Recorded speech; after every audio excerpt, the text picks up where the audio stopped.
Hi, everyone, and welcome to episode 13 of Breaking Through, the Alina Abovian podcast.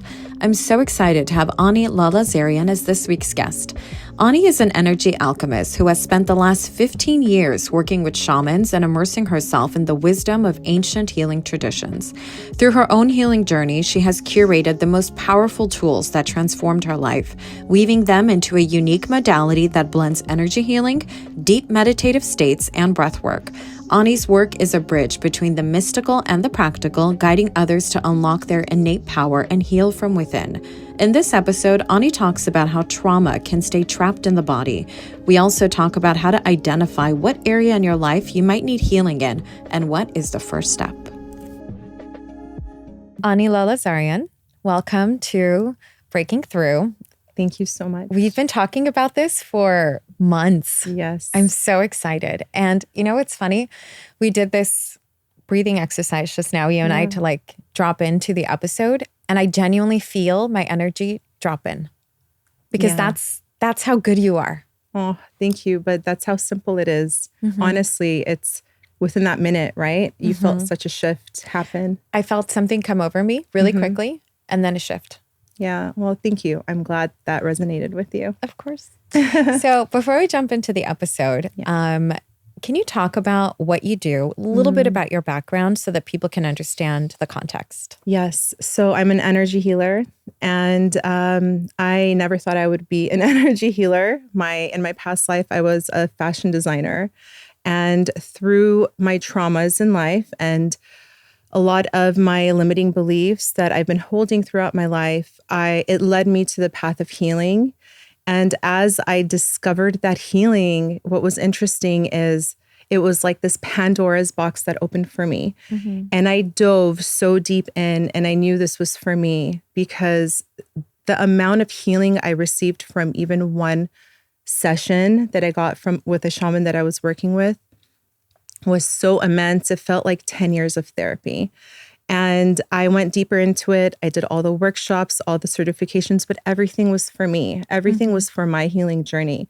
Little did I know, fast forward, 14 years later, I was going to be sharing it with the world.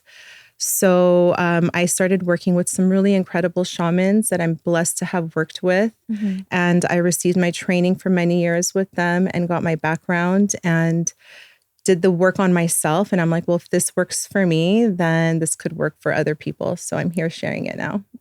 So where were you in your life when this shift happened and what inspired you? You said that you went through something. Yeah. So it was, I think, accumulated stuff throughout my life. I come from a divorced family. And so, that puts a lot of those limiting beliefs of abandonment, fears, just not feeling good enough, unworthiness. There's so much that gets stored in the body that we're not aware of and that gets stored in our subconscious mind. And fast forward, as I was growing up, I was kidnapped when I was 21 in 2002.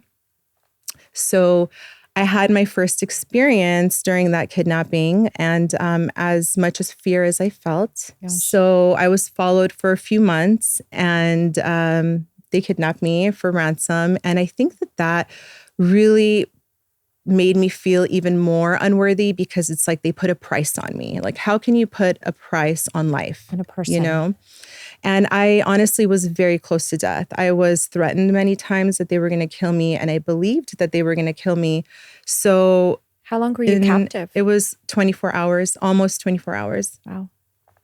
And in that moment, when I had so much fear, at some point through that night, I saw an angel come to me, and she was my angel. And in that moment, I felt so much euphoria and bliss in my body.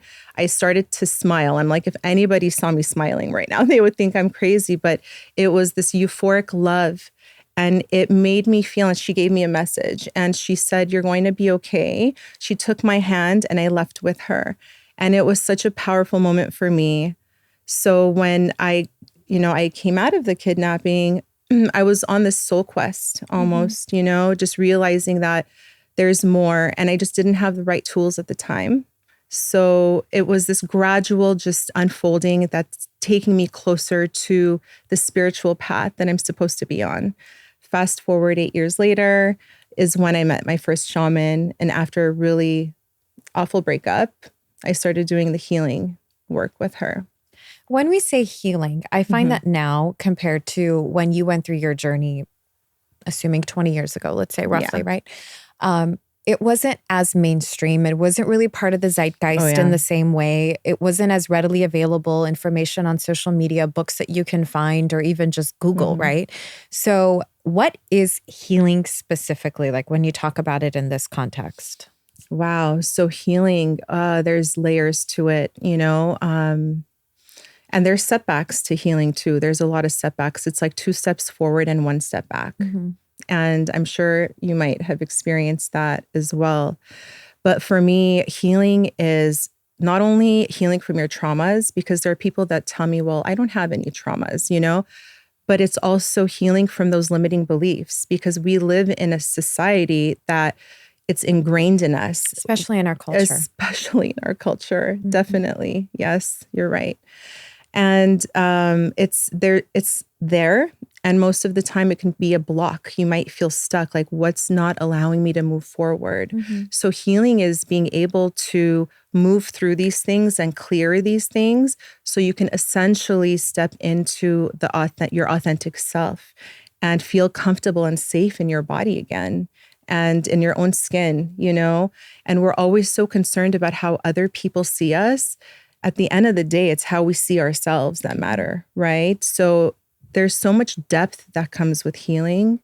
I can have an hour conversation on just that question. Like we can do it. just that question. So it's incredible. Do you find that people get called to look into their own healing when something traumatic happens in life? Because I find that people don't just wake up one day and say, I need to heal. It's usually a divorce, a breakup, a health scare, a death in the family, something traumatic that triggers, I need to look within. Definitely. And I feel like it happens many times. So it's not the first fall. It's like, okay, you didn't hear me. How about this? Here's another one. Oh, the universe you didn't hear is me? nudging you. Definitely. It's like, it gets louder. Oh, You're not listening to me. Here's a bigger one. Like, oh yeah, like push you straight to the ground. And then until you're on the ground in that moment, where you're like, I can't do this anymore. Like I heard something once that said, the universe whispers until it screams. Oh, 100%. And I'm not going to get too into mine, but I heard that several times in my life where the universe was giving me whispers and then a nudge and then a kick in the butt, whatever you want to call it. And then literally it threw me off the mountain. Oh my gosh. Until I had no choice. It's like, I had no choice. And I find that happens in life. Yeah. But we're not in tune to understand. And the limiting beliefs block the voice. The societal pressures block the voice. Yeah. When I look back now onto my life, in my 20s or in my teens, there was so much that I was being pulled towards, right? To think about, to look at, to leave, to contemplate, but I wasn't doing it because of this inner dialogue that I was constantly having with myself. And that inner dialogue was fueled by all the conditioning. Curated, almota, and I'm saying these words in Armenian because you're Armenian, but it translates to, you're not allowed to do this. You're not supposed to do this. Stay in line. This is what's accepted. This is what's allowed. And it's constant. Now I don't hear that as much because we're grown-ass women. But back then, as a child, you don't know any better. And sometimes people stay stuck in that pattern for decades. Yeah. And the interesting part is the older you get, it gets quieter. So you don't hear it. So you start feeling it. And you're like, why am I feeling this way? Why do I feel this way? It's because the voice is so quiet now and it's so deep in the subconscious, in the abyss of the subconscious, that you need to just pull it out almost, So I've noticed some signs. Yeah. The number one sign is your body speaks to you. Your body speaks to you. So if you're having lower back pain, or maybe you fall and sprain your ankle or break a leg, it's your body is speaking to you. It's telling you hold on, you're stuck, or hold on, you have emotions that you have not processed yet. So, and they get stored in different parts of the body. Most of the time, if I start feeling pain in my body, I have to ask myself, okay, first of all, is this my pain? Am I carrying my mom's pain? Or is this mine? And once I know if it's my pain or someone else's, then I can start moving through that. You said something interesting. How do I know if it's my mom's pain? How do we carry someone else's pain? We do. It's interesting, if we think about our DNA and our lineage and energy in general, because energy is passed on, and when it's programming as well. So if your mom is raised a certain way and she has programming, when you're being raised as a child, you're receiving the similar programming until we're older and we get to do the work on ourselves. But we do carry on it. It is energy that we're taking on, and it is passed through the womb as well. So it's consciously or not, we absorb this from our parents. Exactly. Or it could be something that we go through in childhood. It could be something we go through in our teen years. It just gets stuck in us, right? Yes. Okay. So physical is one way to notice it. What's another way to realize that maybe there's trauma in the body and the mind and the soul that needs to heal? I think that if you're aware and you're listening to how you feel, if something feels off, like depression is another one. People that are going through depression, you'll know that you feel off. Right. You'll feel unbalanced, and bringing awareness to that. Just being like, okay, there's something that doesn't feel right. Where is this coming from? Because we're so used to masking, especially like with the shopping or this, like, let me feel better and go shopping. But it's not working anymore. Retail therapy. Yeah, it's retail not therapy. It's for like not a minute, therapy. for a minute. But it's not, it's just the Band-Aid, So how long are you going to do that? And I feel like this is why we're doing the work, because when you reach a certain point, you just realize like, okay, enough is enough and I'm done. Everything you're saying is so true. When I was getting a divorce, I sprained my ankle a few months before. Wow. Yeah. And you're absolutely right. We try to mask our own internal unhappiness with everything on the outside, right? Yeah. And some people, I see it, a bigger house, a nicer car, a bigger bag, a bigger vacation. And I'm not saying everyone who does that has something inside. Yeah. But more often than not, there's usually something that we're trying to mask. Definitely. Okay, so if someone realizes that they have a problem, they have a trauma, they have something that's unhealed, what's the first step toward healing? Acceptance. It's having that full acceptance of where you are in your life so that you can start opening up and surrendering. So surrendering kind of plays through all the steps. But if we can accept where we are, so that we can ask for the help that we need, so that we can start opening ourselves to the idea of healing. That for me is the first step. Okay. It's funny. I mentioned that I sprained my ankle before my divorce. Yeah. I think that is so reflective sometimes of how we are showing up in our lives. I feel like I was doing so much for so many people that I was like, almost like dancing around for people, or like, what's the word? Constantly on my toes. And I sprained my ankle because I was trying to keep a fly from flying in the house, which can happen anytime in the summer when you open the door. But I was so like, how can I explain it? Living on like this, I was constantly holding my breath in my own life, constantly scared that something's going to fall apart, something is going to fall through the cracks or whatever, that I tripped on my own feet trying to keep a fly from coming into the house. But I think that was so reflective of how I was feeling on the inside and feeling like I had to constantly be performing to keep all these things and all the balls in the air. There you go. And now I think you can understand why that happened. Oh, I let it all fall. I let it all fall. It started with the ankle breaking and everything else just falling. Yeah. But that's when, we talked about this quote that we both love from Rumi, the crack is where the light comes in. But it starts with that first crack wound, and then surrendering to it. Yeah, that's exactly what it is. It's when you had that happen, I'm sure had to be in bed more than you would have liked to be in bed, right? You had to heal that wound. So it kind of forced you to be with yourself and be like, okay, what is happening over here? So. And it happened while I was going through my divorce. I herniated my disc, which you mentioned lower back pain. Yeah. And it's because I was working out a little too much over the summer because I just wanted to, I thought that if I improved the outside, I was also improving the inside. Yeah. And that really forced me for about 3 months to sit on my couch and do nothing and just do a lot of reflecting. I was already doing it, but I don't think I was doing enough of it.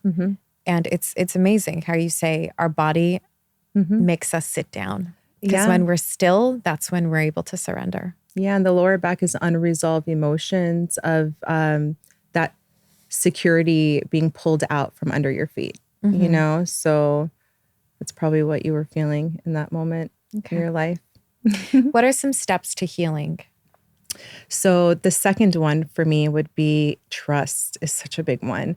So, of course, you know, the most important thing is finding a healer or someone that you're working with, whether it's a coach that has the integrity to hold that space for you and for you to have trust in yourself, for you to have trust in the person that you're working with so that you can allow yourself to surrender into the process a little bit more. So that would be step 2 when it comes to healing. And you've talked about this before. Healing also requires you to face your shadows.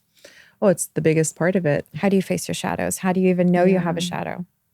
So it's funny because some people are like, well, I don't have a shadow. I'm not a bad person. I'm like, oh no, it doesn't mean you're a bad person. It sounds kind of like, shadow, you know, but it doesn't mean that you're a bad person. It's just those beliefs that we're holding about ourselves. I'm not good enough. I'm, you know, I don't know, all those like limiting beliefs that we're holding. That's what those shadows are. So we call that the shadows. It's the same as the limiting beliefs. So how does someone overcome that?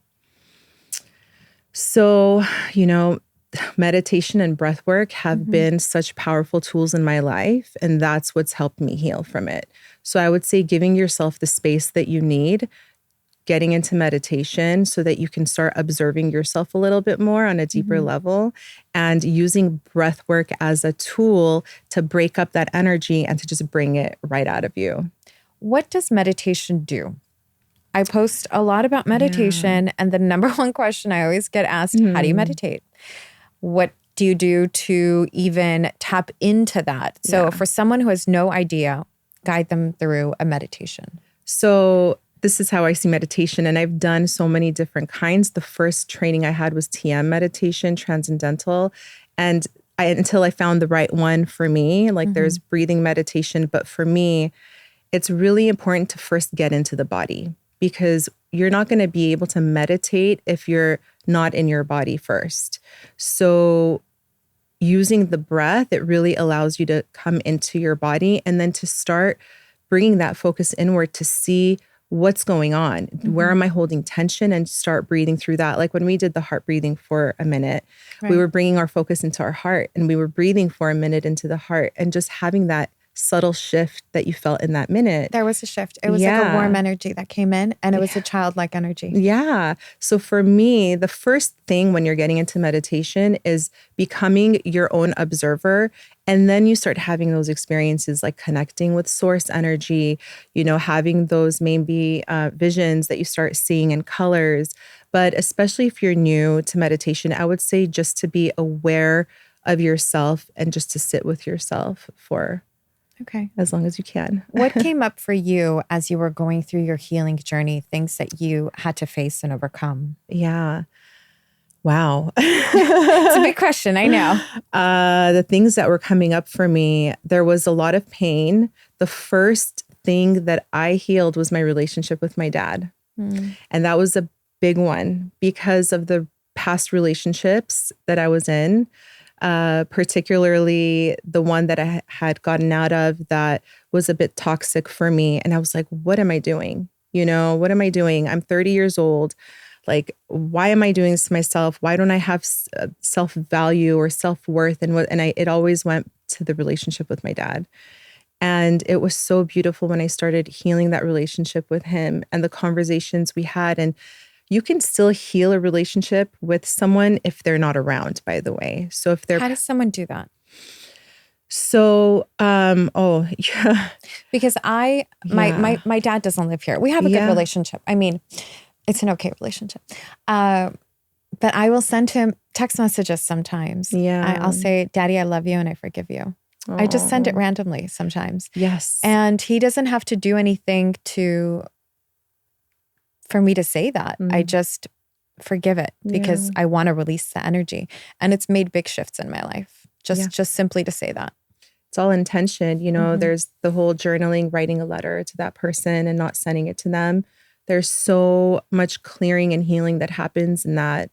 And then there's, even when you do the shamanic healing or the soul retrievals or any of those techniques and do the visualization, you can speak to their soul. You can call them in and have a conversation with them, and you'll start feeling the shifts happen within yourself. So yeah, you definitely don't need to be speaking to them to do the healing work. But I kind of faced it and I went and I spoke to him. So after the healing work. So yeah. What are some other ways people can shift energy? If you're feeling anxiety, which I was feeling so much yesterday, and anxiety is something I deal with frequently. Yeah. How can someone shift energy?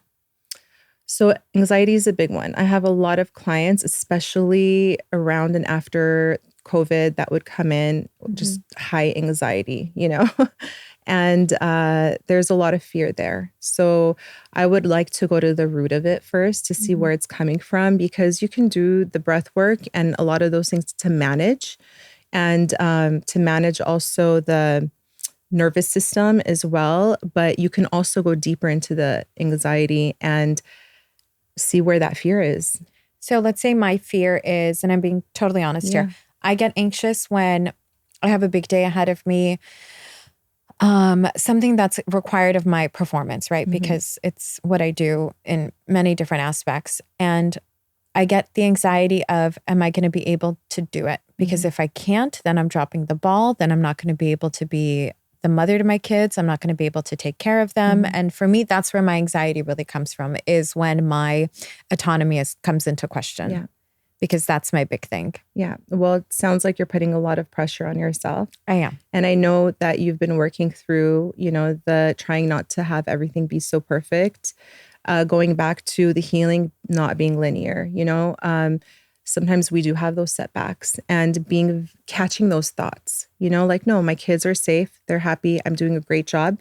It's having that kind of a dialogue with yourself instead of what if I do this and what if I do that, changing the dialogue that you're having within yourself. So speaking from a place of, it's already all good. Yeah. I got this. Can I tell you what's done wonders for me is the mirror work. Go in the mirror. I usually like staring into my left eye. I don't know what it is about the left eye, but it's stare into the left eye.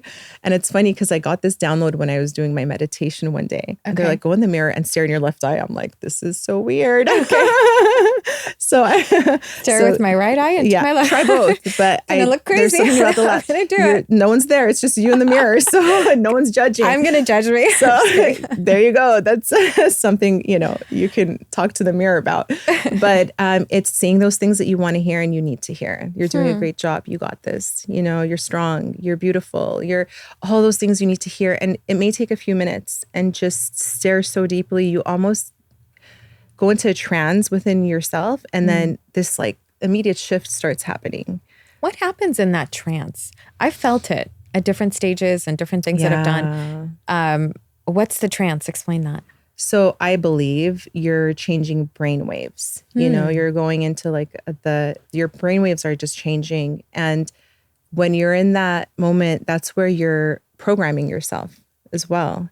So you're setting new programs. You're dissolving the old programs of, I can't do this. This is hard, and you're setting new ones for yourself. So for me, the mirror work is setting the new programming that I want and rewiring the brain. And it all starts from the mind. What we think is what we feel, and that's projecting to our reality. Exactly. What we think is everything.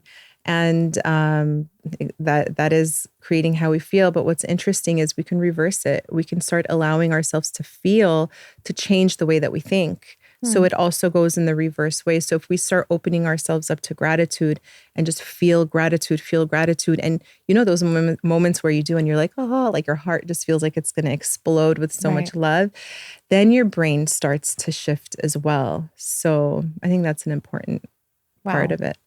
So let's talk about your practice a little bit. Specifically, what do you do with the clients that you see? So I have one-on-one sessions that I see, and then I also do group sessions. So when I do my one-on-one sessions, I kind of cater it depending on where they're at in their lives. Everyone's coming in for something different. And I have a whole toolbox of stuff. Yes, you do. That I bring out. We've worked together before. Yeah. How is that for you? Well, I think when I first came in, we just had like this huge conversation. And let's preface this by saying you and I know each other through your sister, Gilda, who's one of my very good friends. Yeah. But you and I had never had a conversation like that before. We just knew each other from parties. Hi, how are you? Very surface. Yeah. And so I think that was the first time that I opened up to you about what I was going through and I cried and all that stuff. And then you put me on your bed and we did the breath work. And it was amazing to me that my hands froze, literally like this, and my mouth froze. Yeah. Why did that happen? So that happens, by the way. And sometimes people freak out. They're like, I can't move them. They're stuck. I couldn't. It was stuck. It was like that. So it's things that you're still holding on to. So you're still holding on to something. And anytime it's around the mouth, you're not speaking your truth. You're not speaking the fullest truth. You may have not expressed yourself the way that you want to express yourself. You're holding yourself back from that. So again, it goes back to the body. The body knows, it speaks to us. It holds. I do genuinely believe the body holds trauma. Oh yeah. Oh Definitely. So you help people essentially release that trauma from their body, because that experience that I had with you, I did feel lighter afterwards. I felt like something left my body, but you have to keep at it. It's not like one time and you're done. Exactly. That's the thing. Clients come in and they're like, well, how many of these do I need to be healed? I'm like, well, it doesn't quite work that way, So you can come in as many times as you want, but what are you doing for yourself in between the healing work? Because when you leave here, you're responsible for yourself. So tomorrow, that's why I tell them it's important to clear and do the grounding. And I try to give like simple, easy things for them to do, but it's a commitment. It is. And, but it's so beautiful because once you start feeling the benefits of it, you'll keep doing it for yourself. What are some of the common things people come to see you for? Wow. So a lot of different things. I've had many divorces, abuse, they have blocks in their jobs. So they'll come and they say, I have my business. Why am I not doing well? I feel like there's a block. Something is stopping me. And most of the time it's their relationship with money, or maybe their business, like their relationship with their business partners. So I get a variety of stuff, and anxiety is another one. So if someone does have a block when it comes to money or success because they have a limiting belief, how do you clear that energy? Because it is all part of our energy, and our energy affects how we attract things into our lives, and it affects how we show up in our lives, right? We don't make that extra phone call or do this because we're scared we're going to get rejected. So how do you clear that pathway? So that's a really good question. If it's about your relationship with money, it's reprogramming the mind about your relationship with money, seeing money in a different perspective. And usually it's an experience, right? For me, it was the kidnapping. It's like, well, after that, I didn't want to look at money. I thought money was the root of all evil, So, and it's not. We know that we can do good things with money as well. So it's really just changing your perception on the energy of it. Like that's right. Or if we saw our parents constantly struggle, we assume money is hard to earn. Success is something difficult. It's outside of our reach. Yeah. Right. Exactly. So many different ways it could be programmed in. Okay. All right. You're also doing work right now with children. Let's talk about that. Yes, I'm so excited about this. So I'm collaborating with a really good friend, Peggy Gugasian, who's Sylvie's sister.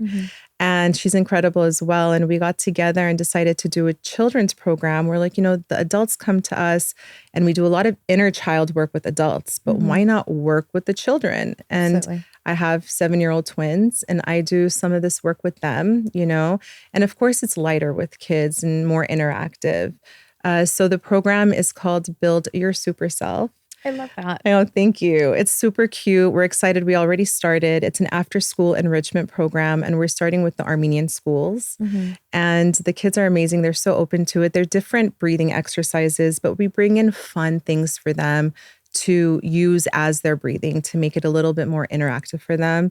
There's a little bit of yoga. There's art therapy. There's mindfulness, some visualization work as well. And just to help them if they feel like an overwhelm of emotion, that they have the tools they to can process use. it. Yeah. And that's so important because, most of our traumas happen when we're kids. Yeah. And to address it while we're kids exactly can save us a lifetime of misery. I know. I was like, I wish I knew this when I was a kid. All we had was TGIF and, go to dance or whatever. You're so cute. So this really is this work on spirituality. It's really an alternative or a complementary thing you can do for yourself alongside like therapy. But oftentimes people overlook it because it's like, it's woo-woo. It's, it doesn't make sense, especially if you're someone who's a little skeptical. What's your message to people like that? I feel like there's resistance there. So you got to ask yourself, why am I having the resistance? And if you do have resistance, it's an indication that there's something to look at. And I'm not saying everyone should come and do this right now. Everyone has their timing. I never like to push anybody to do healing, even in my own family. I'm like, I'm here if you need me. And that's it, whenever you're ready, Right. So everyone has their own timing with it. All right. So let's go back to steps in healing. Yes. You said there are 5 steps. Yes. What are the other ones? So the third one would be letting go. So when you're still in that surrender, because we were going through the acceptance, the trust, and then now it's just time to let go. And it's such an important part of the healing because that's really where that lightness starts coming in. It's amazing you said that because so for every year I set not goals, but words of intention. And so for 2024, my words were to grow and let go. I wanted to grow in many different ways, and I really needed to let go of a lot of things. And anything else I tried to do other than that, it just didn't work. It was like, no, sister, you have to sit down and figure that out. So I find that I really did have to let go a lot of my old identity. I had to let go of so much that I was holding on to in my past life in order to embrace this new year, in order to embrace new things. What does letting go look like? And how does someone actually do it?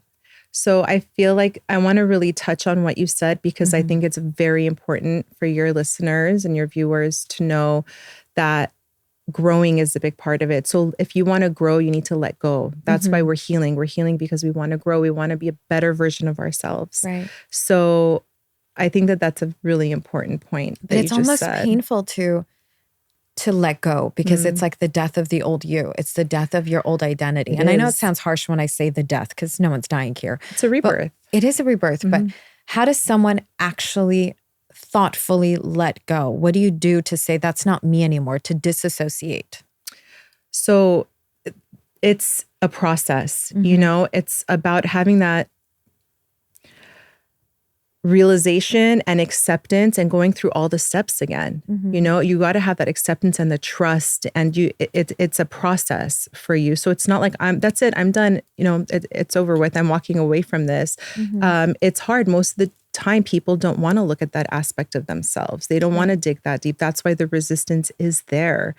So I hope that answers your question. It does. Yeah. It does. When I think about, who I want to be in this space or in this new chapter of my life, the new me and the old me can't coexist. Yeah. It can to some degree. Obviously, it's still the same me. But the attachment to the identity, the attachment to how I was, someone who was constantly holding her breath and dancing around for everybody, that has to go away. And I have to accept the fact that I'm not going to do everything that aligned with that. And I have to let go of that and fill my life now, my day, my thoughts, my patterns, my habits with the new person that I'm trying to become. Exactly. And I think that's why meditation is very important to have a daily practice. And as you're doing that, you're holding that intention for yourself. Right. And as you're doing the healing work, it's peeling those layers of the onions because there's always those setbacks. It's not like we're completely casting that version of ourselves off. You've built that version of yourself for over 35 years. So it takes a bit of time to process, and not to be so hard on yourself through that process because that version tries to sneak in, it comes in and you're like, oh, I know who you are, but go away. Just be gentle with yourself because it's part of the healing process. It's not like you're going to just cast it off forever and it's gone. Something new that I do in my meditation now is a little bit of like,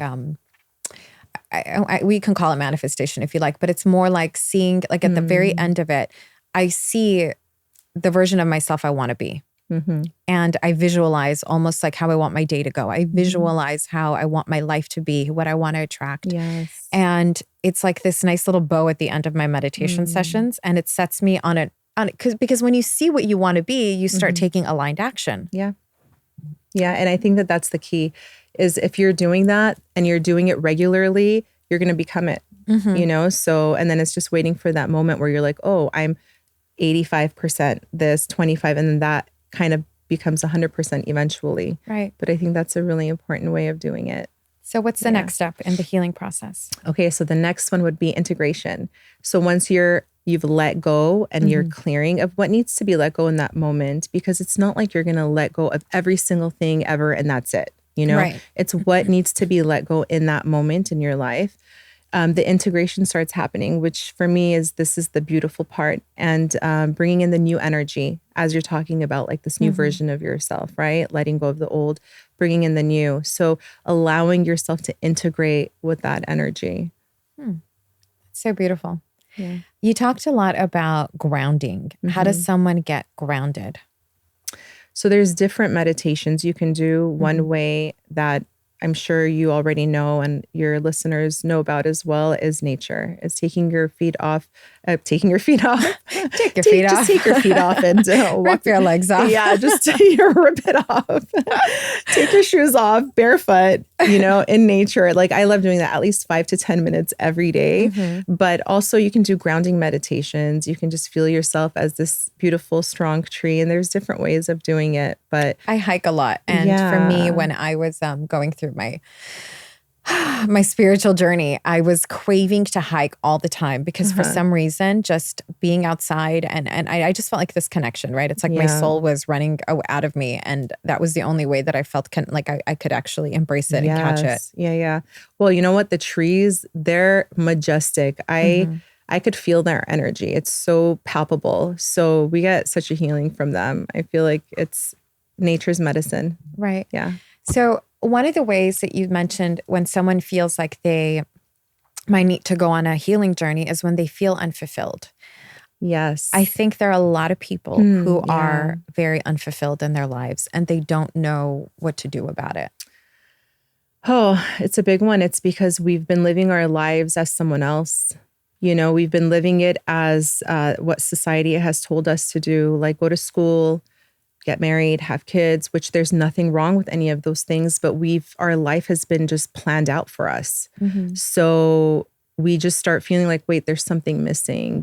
What's missing? It's like we're forgetting about ourselves. Our soul is yearning that connection with us and is telling us like, hey, you're capable of more. Like, I got more for you up here. Wake up. How do people even get started? I mean, just looking around some of my girlfriends, I can see they want to do more in life. Yeah. They want to feel more, but people don't know where to start. So I always say that when you ask the universe, your teacher appears. And it can come in so many different forms, So you got to just put that intention out and say, I'm ready. Like I'm ready to heal. Like, what is my path? How am I supposed to do this? And you'll start getting the signs and your teacher will come to you. Absolutely. Yeah. Oh my gosh. It does happen. Yeah. I ask the questions in my meditation. And this goes back to A Course in Miracles, which I've read and I highly recommend to everyone. Beautiful. I say, what would you have me do? Where would you have me go? Who would you have me love? What would you have me say and to whom? Something along those lines. And I almost feel like that is my guiding force, but you have to tap into it almost like every single day. And that's the challenge, is how to quiet the noise on the outside so that you can really listen. So there's so many distractions because there's a lot of to-dos, we're doing, but we're not being. So giving ourselves that space, that quiet time, because then we're like, well, I don't have time to do that, but it's carving that time for yourself. Even if it's 10 minutes, it'll shift your entire day, and the more we do it and we get used to it, the more we're going to want to do it. And that's when things start really shifting and changing for us. And do you think everyone has the capacity to become more spiritual?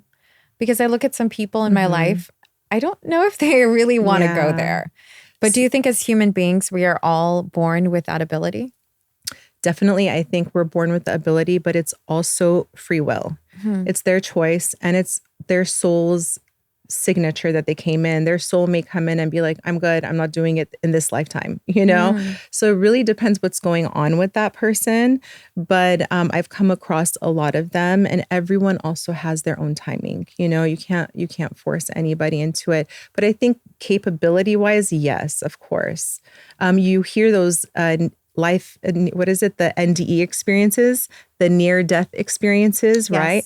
Where those people, most of the time, they're not spiritual and they have this experience and they're like, oh my gosh, like I just, you know, saw this and experienced that and become spiritual. So what if you're married to someone and you get called into spirituality to dive into it deeper, but your spouse just is not there?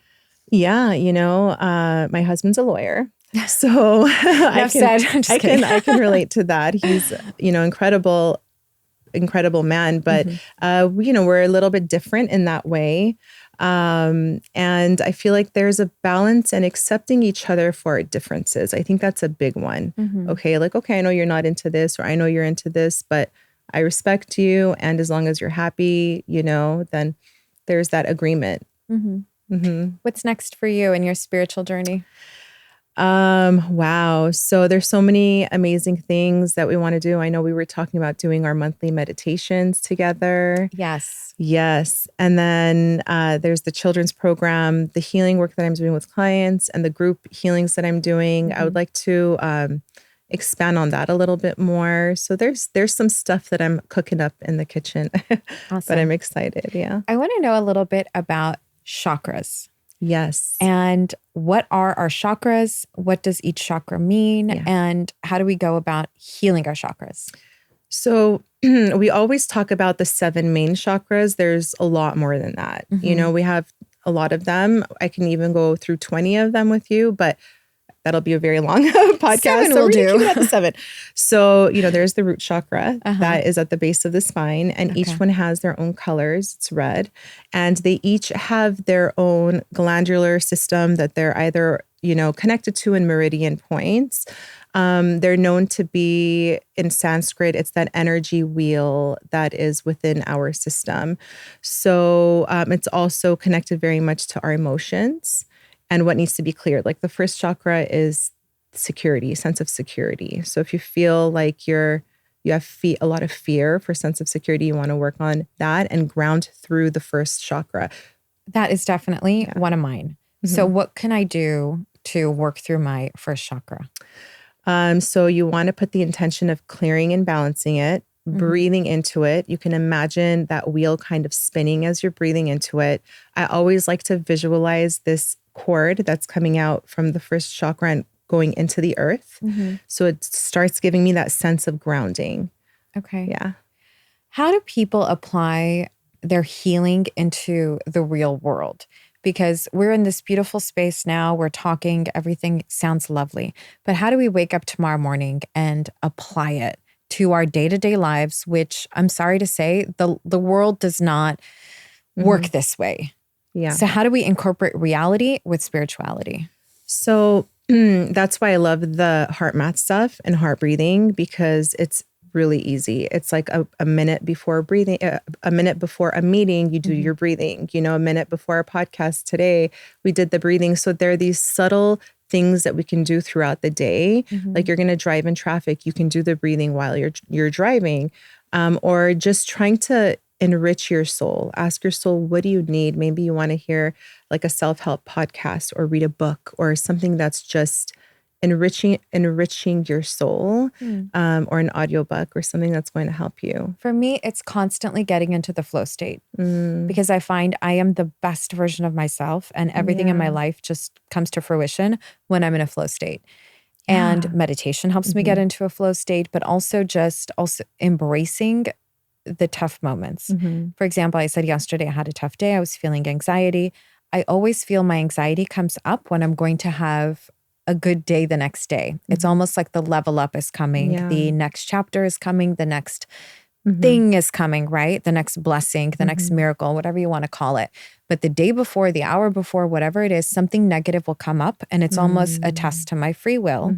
How I'm going to process this. Am I going to allow my limited beliefs, my traumas, my fears to cripple me and hold me? Or am I going to sprinkle it with positivity and move forward and wake up the next day where I'm now back in my flow state. Because when I'm in my flow state, I can have these conversations with people and it's beautiful. When I'm in a flow state, I'm able to do my job better. I'm able to be super present with my kids. I'm able to cultivate great connections with people. Yeah. How do we reach a better flow state for all of us? That's beautiful, by the way. Thank you for sharing that. Thank you. And it sounds to me like you were overcoming yourself when you talk about that. And that's healing isn't linear. So it's constantly going through that. But it's also where the magic happens because you're going into the unknown. You're like, I got this. Go into the mirror and do the mirror work. Right. You're like, I got this, and I'm not going to let this fear cripple me. And, you push through it, but you're overcoming yourself as well. But I want to ask you, how do you get yourself in that flow state? Well, for example, yesterday, so I didn't do anything reactive. I essentially plugged ahead, but not in like the sense where I ignored my feelings. I had a moment where I say it out loud. Whatever's really bothering me, I say it out loud because I feel when I say it out loud, I release it into the universe. So it's out of my body now. It's out of my mind. It's out of my heart. It's out of my nervous system. And I started preparing for, today, just, writing some notes down, researching the people that I'm going to interview. I had a bunch of tea. And I just went to bed early. I put a positive, thought in my mind. I went to bed. I woke up in the morning. I still felt my anxiety, but I carried on with my day. And as I started, I got my coffee. I did my meditation. It just went away on its own. So that's beautiful. And I feel like you're not giving energy to it and it's not growing because you're not giving energy to it. Because the more we give energy to something, it grows, whether it's positive or negative.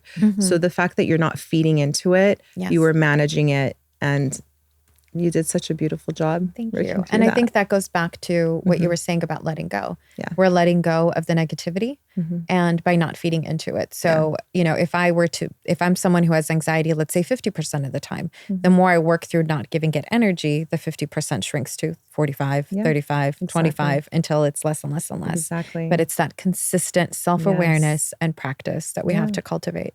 And it goes to the fifth step, which is deep self-awareness. Now you're self-aware. You're like, I'm doing this. That's what's happening with me. I'm feeling this. Instead of becoming a victim to those feelings and emotions, like you start taking control over them. Right. We are not our thoughts. We are our consciousness. Yeah. That was a really big lesson that I learned last year. We are not our thoughts. Yeah. Whatever's coming up, that does not mean that I have to honor it. Exactly. Yeah, the fear that has been there was at some point in your life there for protection as well. But you don't need that protection anymore. And I like to talk to the fear and be like, well, I dissolve you. I no longer need you. I know you were here to keep me safe when I needed you, but I no longer need you. So there's the door. You can go. You can go. Yeah. So I like dissolving it like that as well. But it's important to have that deep self-awareness as we're doing the healing work. Right. Yeah. Before we kind of wrap things up, I really want to talk about consciousness. What is consciousness? My gosh, beautiful. Hi, what is consciousness? I feel like that's going to be different for everyone to answer. What consciousness is for me would be because there's different levels of consciousness. There's different levels. We also have a collective consciousness as humans. So I see it as just this beautiful energy, this web of energy. And we can tap into that, we can tap into that, and it's part of who we are. It's part of our soul strand. It's part of us, and we're all connected to it. We're here to experience this life, through our soul and through this consciousess. So yeah. How do you see consciousness? I think consciousness is the best version of me. That's how I look at consciousness. And I almost think consciousness can be interpreted as, well, that's ridiculous. It's impossible to be that way all the time. But in my truest form, I'm someone who wants to give a lot of love. I'm someone who wants to approach everything with a sense of elegance and empathy and grace. That is my highest consciousness. Like that's how I want to do things in life. Yes. And the fear, the anxiety, none of that is part of my consciousness. That's all on the exterior. Yeah. But it's really tapping into that consciousness all the time and learning to maneuver through life consistently from that place of consciousness. You get better and better at it once you're self-aware. And you have to go through all the levels of the healing like you talked about. definitely. And I see that as the higher self. And it's embodying that higher self. So the reason why we're doing that work is so that we can start embodying, right, that higher self that wants to just come through and live this beautiful journey of life with us. It is. And I'm so grateful to you and to people like you who are spreading this message and who are really doing the work, honestly. I mean, it's so important for people to tap in and to figure out what they need to do to heal. Yeah. It's so important. And thank you for this podcast, because I feel like this is going to open so many hearts and minds. And I thank you for that. Thank you. You're going to help a lot of people with God this. willing. Yeah. Where can people find you? So I have a website. Okay. I'm always on Instagram. So it's radiantsoulmama.com. Yes. It's radiant, but soul is spelled SOL. Mama is MAMA.com. Awesome. Yeah. Thank you, Ani. Thank you so much. I love you. Love you. Thank you. Thank you so much for tuning in to Breaking Through with Alina Abovian. For our community to grow, please like and share, and also leave a review on this episode. Of course, you can find me on social media and let me know what you'd like to talk about in future episodes. Nothing is off limits, so let's have some fun.